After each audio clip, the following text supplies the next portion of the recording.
YouTubers, Mike Martins here, Mike Martins channel. Thanks for joining me. Housing wars, housing debate, housing fights, housing blame. Down under, down in Australia. Yes, RBA, you did inflate housing bubble. That almost sounds like an outsider saying, you did inflate housing bubble. So there's the RBA Governor Philip Lowe claims the bursting of the bubble in September 2017 was not really attributed to the 40 basis point increases in investment rates. For years, the Reserve Bank of Australia dismissed our warnings. Of course they are. That excessively stimulator interest rate cuts, which bequeathed borrowers with never before 3.4% mortgage rates. So that basically bequeathed means to pass on, or to let someone else take care of the problem. So where was it? 3.4% mortgage rates that fueled a double-digit housing price inflation had blown a bubble that presented genuine financial stability risks.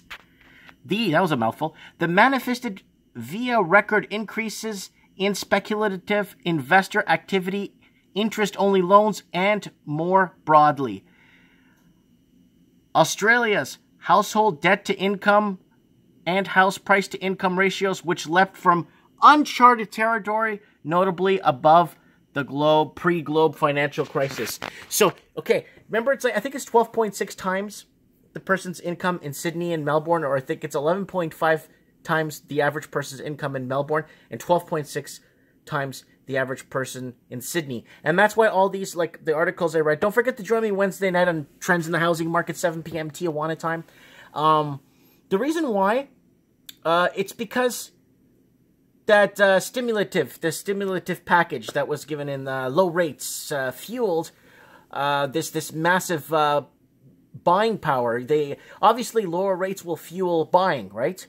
And this stimulus package basically didn't help, because all it did was create a massive bubble beyond anyone's means that they could have never fathomed. And you know what the sick part of it is?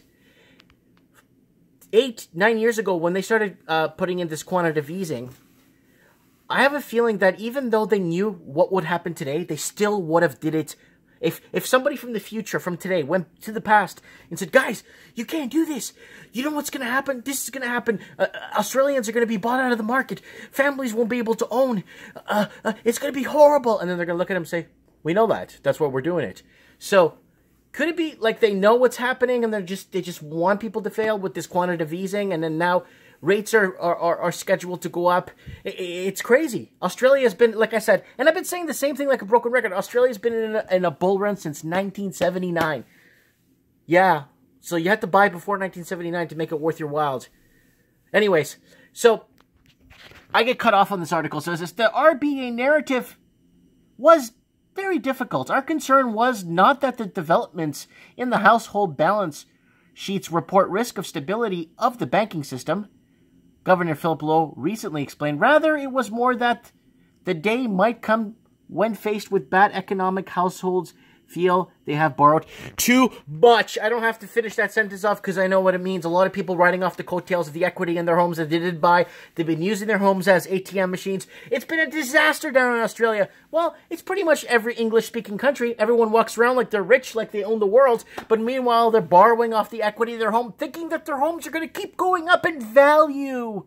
Anyways, to find out more stories like this, just subscribe and watch some of my past stories. Look at what I got going on there on my channel for the last 6 years. I've been talking about this housing crisis.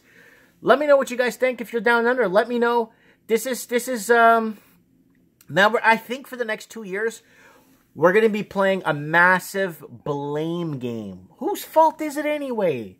They might even have a live, reality TV series, where they're going to get a bunch of homeowners come into live in one house and start blaming each other, or blaming who or what, why, whose fault is this anyway? That would be a good show. I'd watch it. Let me know what you guys think. Comment below. Thanks for watching.